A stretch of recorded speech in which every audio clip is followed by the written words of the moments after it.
Taste the Daily. Ramanathapuram மாவட்டத்தில் பருவம் தவறி பெய்த மழையால் பாழான பயிர்களுக்கு இழப்பீடு வழங்கக் கோரி கருகிய பயிரோடு மாவட்ட ஆட்சியர் அலுவலகத்திற்கு விவசாயிகள் வந்தனர். ராமநாதபுரம் மாவட்டத்தில் பருவம் தவறிய மழை காரணமாக விவசாயம் பாதிக்கப்பட்டிருப்பதாக விவசாயிகள் வேதனை தெரிவிக்கின்றனர். இந்நிலையில் பாதிக்கப்பட்ட கேளல் கிராம விவசாயிகள் சேதமடைந்த பயிர்களுக்கு உரிய இழப்பீடு வழங்கக் கோரி கருகிய பயிர்களோடு மாவட்ட ஆட்சியர் அலுவலகத்தில் மனு அளிக்க வந்தனர்.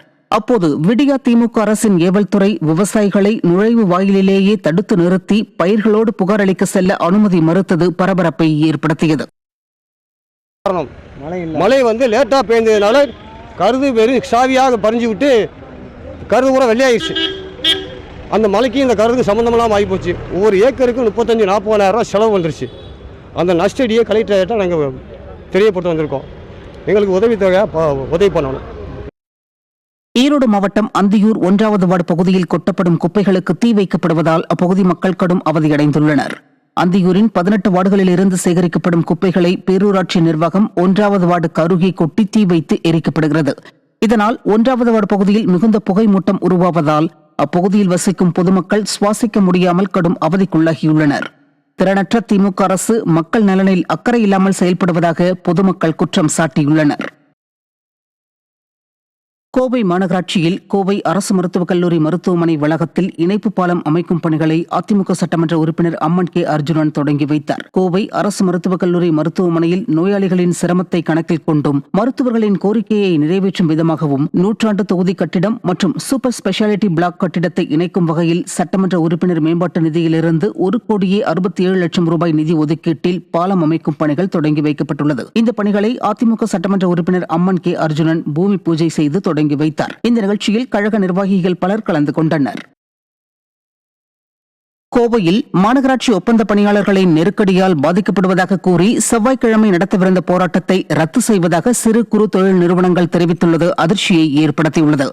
மக்கள் விரோத கோவை மாநகராட்சி நிர்வாகம் ஒப்பந்த தொழிலாளர்கள் மூலம் ரன்னிங் லைசன்ஸ் மற்றும் புதுப்பிக்கும் பணிகளுக்கு நிர்பந்தம் என வாய்க்கு வந்த தொகையை கட்டணமாக கேட்பதாக கூறி சிறு குறு தொழில் நிறுவனங்கள் ஜனவரி 21ஆம் தேதி திரண்டு மாநகராட்சி ஆணையாளரிடம் மனு அளிக்கும் போராட்டத்தை அறிவித்திருந்தனர். இந்த நிலையில் திடீரென போராட்டத்தை கைவிடப் போவதாக அவர்கள் அறிவித்துள்ளதற்கு பின்னால் மிகப்பெரிய அரசியல் அழுத்தம் இருக்கலாம் என சந்தேகம் எழுந்துள்ளது. இப்போ என்னங்க நேற்றைக்கு வரைக்கும் எங்களுக்கு என்ன சூழ்நிலைன்னு கேட்டிங்கன்னா, எங்களுக்கு என்ன ரன்னிங் லைசன்ஸ் நாங்கள் என்ன செய்யணும்னு தெரியாத அளவுக்கு எங்களை நிர்பந்திச்சாங்க. 10 வருஷம் 15 வருஷத்துக்கு பணம் கட்டணுங்களை ஒரு நெருக்கடி கொடுத்தாங்க. அப்போ அதையெல்லாம் இன்று முற்றுப்புள்ளி வைக்கப்பட்டிருக்குது. எங்களுடைய இந்த இயக்கத்தின் மூலமாக முற்றுப்புள்ளி வைக்கப்பட்டு இதுதான் நீங்கள் செய்ய வேண்டும் என்று சொல்லப்பட்டிருக்கு. அப்போ என்ன கேட்டிங்கன்னா, அரசு சட்டத்துக்கு உட்பட்டு இந்த தொழில் ரன்னிங் லைசன்ஸ் எடுக்கிற வழிகாட்டப்பட்டிருக்கு. அதனால் அவர்களும் செய்வார்கள் என்ற நம்பிக்கையோடும் இது நடக்குங்கிற நம்பிக்கையோடு இந்த போராட்டத்தை இல்லை. நீலகிரி மாவட்டம் உதகை ரயில் நிலையம் அருகே நடைபாதையில் சமூக விரோதிகள் மது அருந்துவதாகவும் மது பாட்டிலை வழியிலேயே வீசிவிட்டு செல்வதாகவும் பொதுமக்கள் குற்றம் சாட்டியுள்ளனர். உதகை ரயில் நிலையம் முன்புள்ள அரசு டாஸ்மாக் கடை அருகே நகர்ப்புற அரசு ஆரம்ப சுகாதார நிலையம் இயங்கி வருகிறது.